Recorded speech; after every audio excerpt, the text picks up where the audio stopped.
നേരത്തെ മുതൽ മാധ്യമങ്ങൾ തെരഞ്ഞെടുപ്പിൽ മത്സരിക്കുമോ എന്ന ചോദ്യം ഉന്നയിച്ചിരുന്നു. അന്ന് ഞാൻ പറഞ്ഞത് CPM ഔദ്യോഗികമായി സ്ഥാനാർത്ഥിയെ പ്രഖ്യാപിക്കട്ടെ, അതിനുശേഷം എൻ്റെ നിലപാട് അറിയിക്കാം എന്നതായിരുന്നു അന്ന് ഞാൻ പറഞ്ഞത്. ഇന്നലെ തെരഞ്ഞെടുപ്പ് കമ്മീഷൻ്റെ ഔദ്യോഗിക പ്രഖ്യാപനം വന്നു കഴിഞ്ഞിട്ടുണ്ട്. അതേ തുടർന്ന് ഇടതുപക്ഷ സ്ഥാനാർത്ഥികളെ പ്രഖ്യാപിക്കുകയും ചെയ്തിട്ടുണ്ട്. ഇന്നലെ മുതൽ തന്നെ മാധ്യമങ്ങൾ എന്താണ് നിലപാട് എന്ന് അന്വേഷിച്ചുകൊണ്ടിരിക്കുകയാണ്.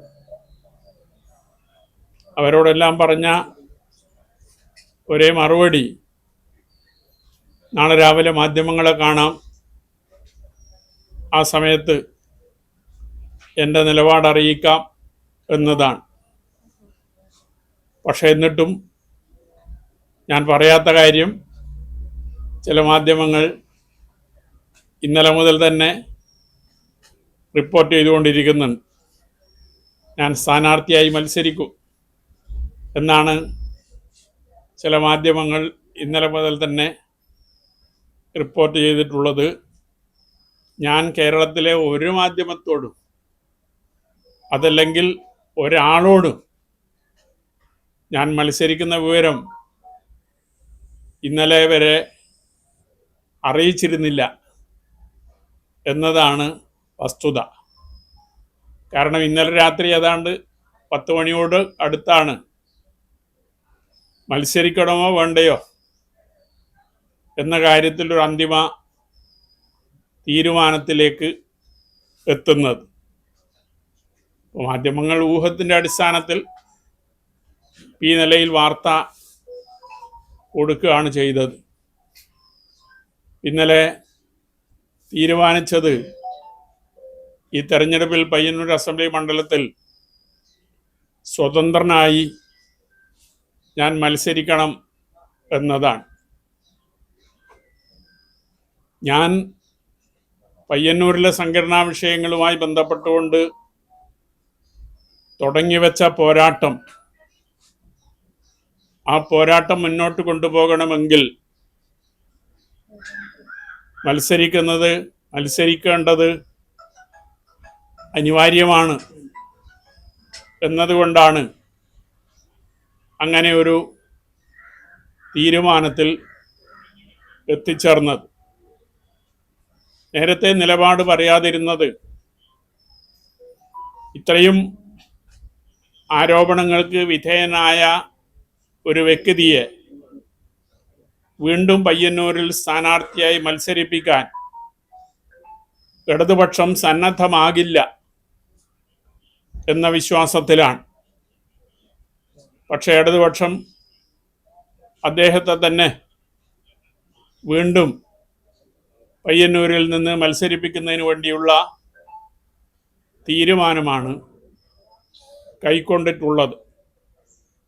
അങ്ങനെ വരുമ്പോൾ എൻ്റെ പോരാട്ടം മുന്നോട്ട് കൊണ്ടുപോകാൻ തെരഞ്ഞെടുപ്പിൽ മത്സരിക്കുകയല്ലാതെ മറ്റു മാർഗമില്ല എന്ന അവസ്ഥയിലാണ് തെരഞ്ഞെടുപ്പിൽ സ്വതന്ത്രനായി മത്സരിക്കുന്നതിന് വേണ്ടിയുള്ള ഒരു തീരുമാനത്തിലേക്ക് ഞാൻ എത്തിച്ചേർന്നത്.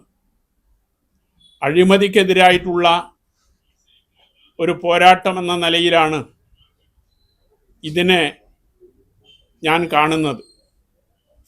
ഇടതുപക്ഷത്തിനെതിരായിട്ടുള്ള ഒരു പോരാട്ടമായി ഈ സ്ഥാനാർത്ഥിത്വത്തെ ഞാൻ കാണുന്നില്ല.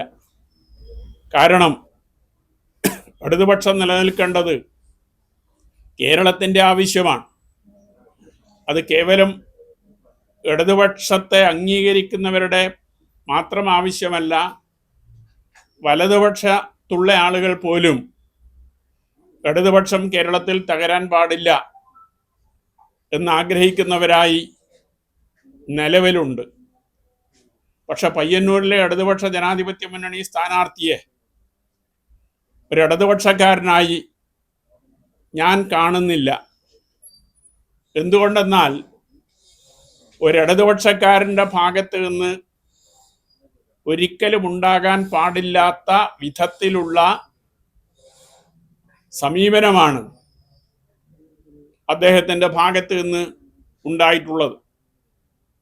ഞാൻ എൻ്റെ പുസ്തകത്തിൽ സൂചിപ്പിച്ചതുപോലെ ഒരു ബൂർഷ്വാ രാഷ്ട്രീയ നേതാവിൻ്റെ സമീപനമാണ് അദ്ദേഹം എല്ലാ കാലത്തും സ്വീകരിച്ചിട്ടുള്ളത്. ഇപ്പോഴും അത് തന്നെയാണ് സ്വീകരിക്കുന്നത്. ഇടതുപക്ഷ മനസ്സുള്ള ഒരാൾക്ക് എങ്ങനെയാണ് രക്തസാക്ഷി ഫണ്ട് അപഹരിക്കാൻ സാധിക്കുക? രക്തസാക്ഷികൾ എന്നത് അവർക്ക് നൽകാൻ സാധിക്കുന്ന ഏറ്റവും വിലപ്പെട്ട ജീവൻ പ്രസ്ഥാനത്തിന് വേണ്ടി നൽകിയിട്ടുള്ളവരാണ്.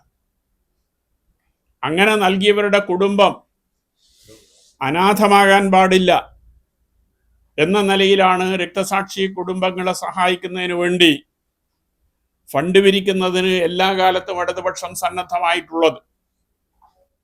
അങ്ങനെ പിരിച്ച ഫണ്ടിൽ പോലും വെട്ടിപ്പ് നടത്തുന്ന ഒരാളെ എങ്ങനെയാണ് ഇടതുപക്ഷക്കാരനായി അംഗീകരിക്കാൻ സാധിക്കുക? അതുകൊണ്ടാണ് ഇടതുപക്ഷ ജനാധിപത്യ മുന്നണിയുടെ സ്ഥാനാർത്ഥിയാണ് എങ്കിലും അദ്ദേഹത്തെ ഒരു ഇടതുപക്ഷക്കാരനായി, ഇടതുപക്ഷ നിലപാടുള്ള ഒരാളായി കാണാൻ സാധിക്കില്ല എന്ന് ഞാൻ സൂചിപ്പിക്കുന്നത്. പയ്യന്നൂരിലെ ഇടതുപക്ഷത്തെ, അതിന് നേതൃത്വം കൊടുക്കുന്ന CPM-നെ മാഫിയ സംഘങ്ങളുടെ കൈകളിൽ ഏൽപ്പിക്കുന്ന നിലപാടാണ് കുറച്ചു കാലമായി സ്വീകരിച്ചുകൊണ്ടിരിക്കുന്നത്.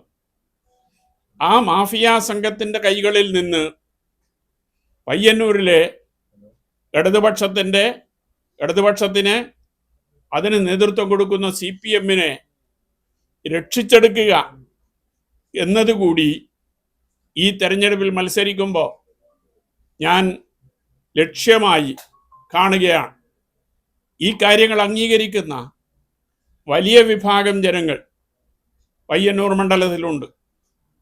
ഞാൻ ഉന്നയിച്ച വിഷയവുമായി ബന്ധപ്പെട്ടുകൊണ്ട് 4.5 കൊല്ലത്തിലധികം പാർട്ടിക്കകത്തുന്നയിച്ച് പരിഹാരം കാണാൻ സാധിക്കാത്ത സന്ദർഭത്തിലാണ് പരസ്യമായി ഈ കാര്യങ്ങൾ തുറന്നു പറയുന്നതിന് വേണ്ടി നിർബന്ധിതമായത്.